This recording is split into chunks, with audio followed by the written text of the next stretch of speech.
नमस्कार, मेरा नाम है डॉक्टर पुरु धवन और आज इस वीडियो में हम बात करने वाले हैं स्पाइनल कॉर्ड इंजरी के बारे में। लकवा होने के बहुत सारे कारण होते हैं और उनमें से एक है स्पाइनल कॉर्ड पर किसी टाइप की चोट लग जाना। अब अगर किसी के स्पाइनल कॉर्ड पे चोट लगती है तो वहां पर रिकवरी करना बहुत मुश्किल होता है। कुछ केसेस के अंदर रिकवरी होती है और बहुत सारे केसेस के अंदर रिकवरी नहीं होती। तो अगर आपको पहले से पता हो कि किस पेशेंट को आप आराम दे सकते हो, किस पेशेंट में आराम आ सकता है, तो वो बहुत सुविधाजनक हो जाता है। तो उसी को आज हम गहराई से डिस्कस करेंगे इस वीडियो के अंदर। स्पाइनल कॉर्ड इंजरी कब होती है? अक्सर ये स्पाइनल कॉर्ड इंजरी किसी एक्सीडेंट की वजह से, किसी चोट की वजह से, पेड़ से गिरने की वजह से, बाइक एक्सीडेंट की वजह से, या फिर गोली लग जाती है या किसी ने डंडा मार दिया, तब ये हम देखते हैं कि स्पाइनल कॉर्ड जो है उसमें चोट आती है। अगर स्पाइनल कॉर्ड में चोट नहीं भी आती तो स्पाइनल कॉर्ड जिस हड्डियों की ढांचे के बीच में चल रही होती है, जिसे हम वर्टिब्रा कहते हैं, उसमें किसी टाइप के नुकसान की वजह से भी हमें देखते हैं कि स्पाइनल कॉर्ड में काम करना बंद कर दिया। अब जो हमारी स्पाइनल कॉर्ड होती है वो हमारे सिर से लेकर, हमारे सिर के पीछे से लेकर हमारे नीचे इस हिस्से तक वो जाती है और जो हमारा ब्रेन कहता है उसे वो हाथ और हमारे पैर तक वो पहुंचाती है, हमारे दिल तक पहुंचाती है कि उसने काम कैसे करना है। यानी ब्रेन कह रहा है कि हाथ को चलाओ, तो वो मैसेज कैसे भेजेगा? वो स्पाइनल कॉर्ड के थ्रू भेजेगा और स्पाइनल कॉर्ड हमारे हाथ को बताएगी कि अब हमने हिलना है, अब हमने उंगलियों को बंद करना है, अब हमने उंगलियों को खोलना है। तो एक तरीके से वो मैसेंजर होती है हमारे ब्रेन के सिग्नल्स का। अब ये जो स्पाइनल कॉर्ड है, जब कभी एक्सीडेंट होता है, इसे अलग अलग टाइप का नुकसान होता है। अब आपके स्पाइनल कॉर्ड को किस तरह का नुकसान हुआ है उस पर डिपेंड करता है कि रिकवरी होगी या फिर वो नहीं होगी। हमारी जो स्पाइनल कॉर्ड है, अगर किसी एक्सीडेंट में दो हिस्सों में डिवाइड हो जाए, ऊपर का हिस्सा अलग हो गया, नीचे का हिस्सा अलग हो गया, हम देख रहे हैं सीटी स्कैन में, एमआरआई में देख रहे हैं कि इसके दो अलग अलग हिस्से नजर आ रहे हैं, तो ऐसे केसेस के अंदर रिकवरी जीरो होती है, ना के बराबर होती है। बहुत रेयर चांसेस होते हैं कि उसके अंदर हमें रिकवरी देखने को मिले, क्योंकि स्पाइनल कॉर्ड जो बनी हुई है वो ऐसे टिश्यू की बनी होती है, नर्वस टिश्यू की बनी होती है कि जो एक बार मर जाए, कट जाए, तो वो दोबारा ऐसे हील अप नहीं हो सकते। तो उसमें अगर पेशेंट बहुत मेहनत भी करता है, पैसा भी खर्च करता है, तो भी उसको रिजल्ट्स देखने को नहीं मिलते। अगर स्पाइनल कॉर्ड को इंटैक्ट है, यानी वो साबुत है, मगर उस पर कॉट्यूजन हो गया, यानी वो पूरी की पूरी घूम गई है, ऐसे केसेस के अंदर हमें देखने को क्या मिलता है कि पेशेंट में रिकवरी के चांसेस ज्यादा होते हैं, क्योंकि कॉट्यूजन के बाद अगर वहां पे इन्फ्लेमेशन है, सूजन है, या उसमें थोड़ी सेंसेशन बची हुई है, तो उसका हम रिकवरी करवा सकते हैं। मगर इसके अंदर हमें ध्यान क्या रखना होता है कि आप ये सोचें कि पेशेंट पहले जैसा हो जाएगा, ऐसे कभी भी नहीं हो पाता।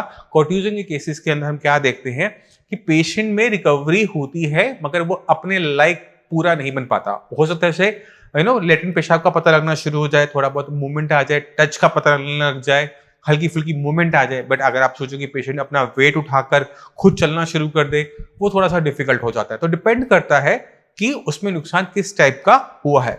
कभी कभार क्या होता है कि हम किसी चीज से गिरते हैं, हमारी जो रीढ़ की हड्डी है उसमें फ्रैक्चर आता है, और फ्रैक्चर होने की वजह से जो उसके अंदर स्पाइनल कॉर्ड जा रही है उस पर सूजन चली जाती है। ऐसे केसेस में रिकवरी बहुत अच्छी देखने को मिलती है। क्यों? क्योंकि वहां पर सिर्फ सूजन ही तो है, बाकी तो उसके किसी स्ट्रक्चर को नुकसान नहीं पहुंचा। अभी ये जो सूजन है ये बहुत तेजी से नॉर्मली चली जाती है, मगर कभी कभार क्या होता है कि सूजन बहुत लंबे टाइम तक बनी रहे तो वो क्रॉनिक इन्फ्लेमेशन में कन्वर्ट हो जाती है।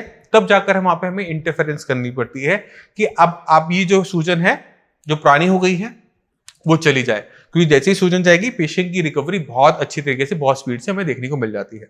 तो डिपेंड करता है कि स्पाइनल कॉर्ड को किस तरह का नुकसान हुआ है। अगर हमें उसके नुकसान की टाइप का बारे में पता हो तो उसमें हमें रिकवरी का आइडिया लग जाता है।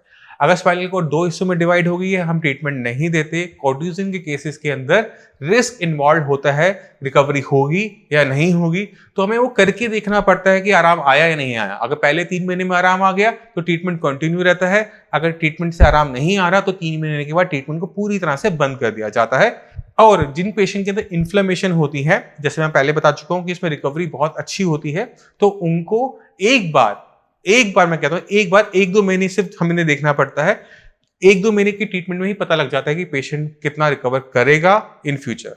अब कुछ और चीजें होती है जो हमें देखनी पड़ती है स्पाइनल कॉर्ड इंजरी के पेशेंट के अंदर, और वो है कि पेशेंट की लेग्स में मूवमेंट है या नहीं है। अगर पेशेंट की लेग में मूवमेंट बिल्कुल नहीं होती, बिल्कुल सेंसेशन नहीं होती, ठंडे गर्म का पता नहीं लग रहा होता, लेटरिन पेशाब का नहीं पता लग रहा होता, तो ऐसे पेशेंट के अंदर रिकवरी बहुत मुश्किल होती है।